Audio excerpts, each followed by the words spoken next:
এই যে এটা দেখতে পাচ্ছেন, এটা আমাদের মাগুরা সদর হাসপাতাল।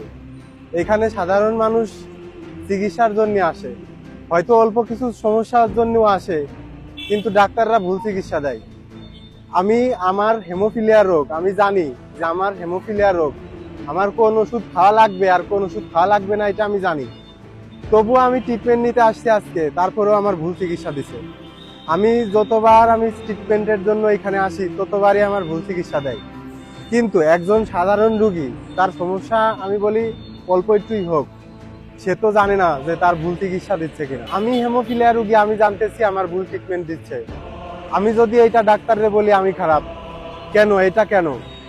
আমি চাই আমাদের মাগুরা সদর হাসপাতালে রক্ত বিভাগের ডাক্তার আসুক, হেমাটোলজি বিভাগের ডাক্তার আসুক, যাতে আমরা সঠিক চিকিৎসাটা পাই। আমরা চাই মাগুরা এই সদর হাসপাতালে হেমাটোলজি বিভাগ হোক, সেটা ডে কেয়ার হোক। আমরা মেডিসিন ওয়ার্ডেই আমরা চিকিৎসা নেই, আমরা মেডিসিন ওয়ার্ডেই ভর্তি হই, কিন্তু একটা হেমাটোলজির ডাক্তার থাক, এটা আমাদের চাওয়া পাওয়া।